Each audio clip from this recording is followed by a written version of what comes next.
going on, everybody? Daily Draft Dude back again for another fantasy football mock draft. Today we are going to be doing a 12 team full PPR draft from the one spot. But before we get into it, if you enjoy this video and you want to subscribe, please consider doing so. Leave a comment about my takes and leave a like. It really makes a difference. Before we get into that, I just wanted to talk briefly about the passing of one of my favorite YouTubers, Alex Cimo. Passed away yesterday, June 4th. It's I know it's early in the channel, but it's very sad to think about. I was going on an early morning run, looked at my phone, saw the Reddit post from Simo's mom, or it was a screenshot of a social post that Simo's mom did.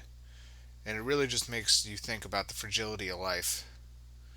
So, wherever you are, whoever you are, make sure that you love one another.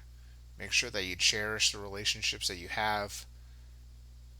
Make sure that you call those your parents, friends, spouse, kids, aunts, uncles. Father time is undefeated. So rest in peace, Simo. You will be missed. I think with that being said, we're going to do a very quick mock draft today. This will be posted on Sunday, June 7th, but I'm recording this on Friday. So let's just get right into it. Yes, at the start of the draft, we're going to start in full PPR. We're going to go Jamar Chase. Jamar Chase is just an incredible wide receiver going into his prime, entering his prime. I don't understand these player rankings, but he's number one. And in full PPR, you can talk about positional scarcity with Bijan and Gibbs, and you can talk about maybe the availability of Joe Burrow. But Jamar Chase, year in and year out, has shown that he is an elite wide receiver. We're going to follow up with two picks that I really like. We're going to go Brock Bowers.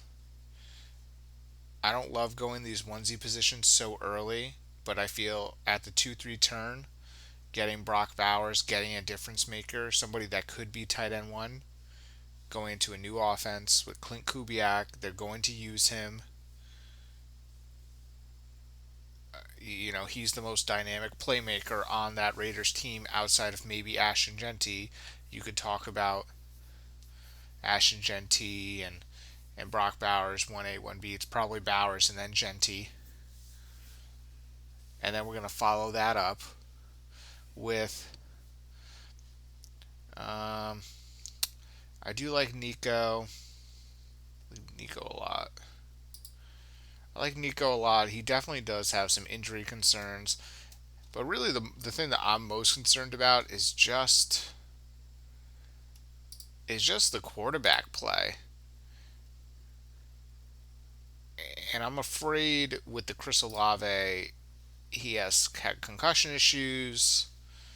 But I think he's had concussion issues. Is Tyler Shuck going to continue to ascend?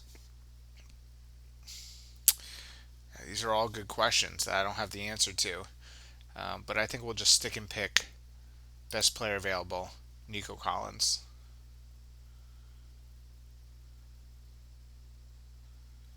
I think it just makes sense. This is a player that can command 11 targets, 10 targets, 9, 8. He gets open. So I'm happy with Nico there. I think this is pretty easy Devonta Smith. As if you've been watching my videos, you understand that Devonta Smith is someone that I'm pretty much in on, much more than Rashee Rice, Luther Burden, I think the noise around Luther Burden, I've said this before, there's no doubt in my mind that he's talented, and there's no doubt in my mind that he can become the one. I just think drafting him in the third round is so rich for a what if. And I've said this in previous videos. You may be getting a discount on him if you think about it from this year to next year. Maybe getting him at 310 was cheap. I think it's rich to draft someone based on potential when you when they still have a solid running game that they want to go to. They have Colston Loveland. They still have Cole Kmet. They drafted Sam Roosh out of, I believe, Stanford. They still have Roma Dunze. I mean, he's good. He's great, right? He commanded 9 targets, 7 targets, 6 targets. I mean, these are solid numbers to command. I wish I could see the playoffs,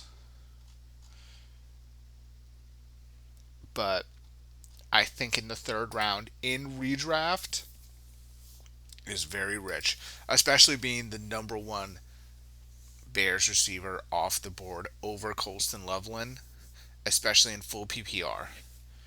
I think I'd rather have Colston Loveland. This is a better value. So I don't really want to go more onesie twosies. I could go Bashal Tune. I haven't really drafted a lot of Bashal Tune. I kind of want to just go through the flex. And, I like Emeka Egbuka.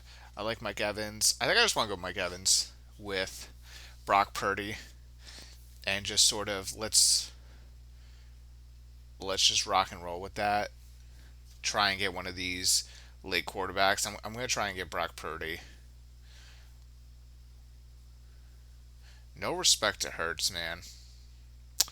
Jordan Tyson I like too. No way do we get Rome. Rome at 6'12 is pretty solid. Are there running backs I like? I think Tony Pollard is underrated. And I don't mind him being my running back one. Um, QBs, yeah. I think I'm gonna go Rome. Rome is someone I just want to take a shot on, like an opportunity on. Rome at 7-1. I know it could have been 6-12 or 7-1, but I just think getting that 4 round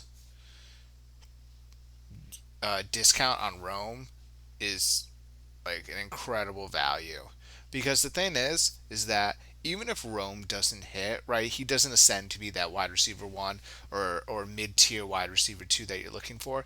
If Luther Burden didn't hit either, you're taking this massive value hit when you could have drafted, say, Waddle, Devontae Adams, Zay Flower, even Colston Loveland over him. Wow, there's some really, really good options. Parker Washington is someone I'm really interested in. This team is pretty wide receiver heavy and not very running back heavy, but I am at the turn, so that's not the biggest. That's not too upsetting. Let's just go. Parker Washington, I think, is someone that I am pretty in on. Man. But getting JK Kenny Gainwell would be excellent. JK is someone J.K. Dobbins is someone that I like a lot. I think he's very talented. The problem is, and there's no debating it, he has been injured. He has gotten injured. I think he was dealing with some sort of foot injury from a hip drop tackle during the Vegas game. He left, he didn't play against KC, and then he was out through the playoffs. It was extremely sad. But he's someone that I like a lot. I think realistically, I think it would be okay if I passed on Kenny Gainwell. I will go Parker Washington. If you did want to go Kenny Gainwell there, I do understand. I did lose out on Brock. I should have thought about that. That is okay. Looking at sleeper ADP, Brock Purdy going ninth round, not too crazy. Lost out on Kenny Gainwell. That kind of stinks. Um, okay, uh, I'm gonna go Goff. I like Jared Goff a lot. A lot of people have him as a regression candidate. I totally understand. But I think I'm just gonna rock with him. I think in the 10th round, he probably is not going to put up, say, Josh Allen type games, a 50-point game, but he can get into a shootout, and I think his offensive line is better. I think he's criminally underrated. And yes, he's not very mobile, but I would happily take him. And then we're just gonna go Jadarian Price. You want to just maximize on the pass catching. Should he not get a lot of carries, that's totally fine. But you're really looking for him to catch, you know, 4 or 5 passes a game for 5 points. Maybe get 40 yards, so you get 9 points off that, and then whatever rushes he has. I think Jadarian Price as my RB3 is totally understandable. Um, I think we'll just go Josh Downs. I haven't been the biggest fan of Josh Downs. You know, full transparency, I think he's sort of overrated, and my team is very wide receiver heavy. I do have 7 wide receivers, so it doesn't really make too much sense. But Mike Evans has had injury history. Who knows about Roma Dunze? Um, so I think now is an opportunity to start drafting more of the running back options. Obviously, you guys know the deal. I like Tajay Spears a lot. I think Tajay Spears is one of those running backs who he himself has dealt with some serious uh, injuries as well. He's had, I think, ankle sprains and other injuries, and he had an ACL injury in college. But in full PPR, you're just hoping for him to be a complimentary piece. I understand that I have Tony Pollard, but I don't. I think if he does carve out more of a role, there's no problem doing it. I feel the same way about Kamani Vidal. He's probably not going to be a Murray and Hampton, but this is the 14th round. So if he gets any of that receiving work, that's a big win. And then finally, we'll go with my number one drafted player this offseason, Jonathan Brooks, in the 15th round. No big deal. I think he is totally worth a draft pick and a dart throw. So, with that being said, thank you for watching the video. Rest in peace, Alex Cimo, and I will catch you guys in the next one. See ya.